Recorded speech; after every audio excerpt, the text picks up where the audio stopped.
ازيكم يا جماعة؟ معاكم المهندس أحمد من قناة حليم وتك. تعالوا النهاردة كده نتكلم في حاجة هتفيدنا، هنقدر نعرف منها الويندوز بتاعنا بقاله قد ايه موجود عندنا، وعشان نقدر نحدد اذا كان الويندوز ده محتاج تغيير ولا لأ، والابديتس اللي واخدها الويندوز. بكل بساطة هندخل على قائمة ستارت وهنكتب الأمر ده dx diag. مجرد ما ندوس انتر هيديني مسج وهندوس له يس وهيظهر معانا الشكل ده.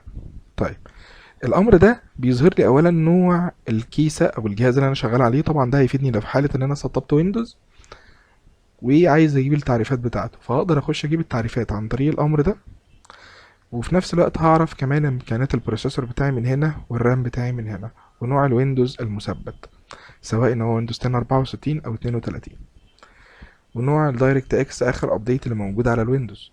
طيب نقدر نشوف بقى الويندوز بتاعنا ده متسطب بقاله قد ايه ازاي. هنفتح قائمة ستارت وهنكتب سي ام دي، هنكتب امر سيستم انفو وندوس انتر.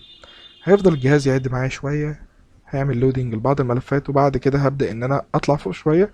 هلاقي هنا عندي اهو الاوريجينال انستول ديت، ده تاريخ تسطيب الويندوز اللي هو يوم 17/10/2022، يعني تقريبا من اقل من شهر.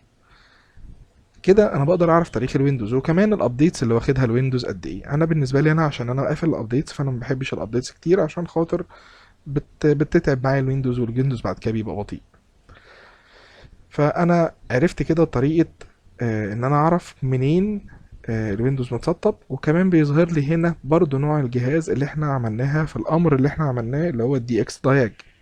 طيب في حاجه كمان عايز اقول لكم عليها هتفيدكم بقى جدا جدا جدا في الجيمز 2020 لغاية 2023، وهي بعض الملفات اللي بتتسطب على الويندوز، وهي حاجة اسمها الفيجوال سي بلس بلس. الفيجوال سي بلس بلس دي كل الملفات بأنواعها سواء للويندوز 64 أو 32.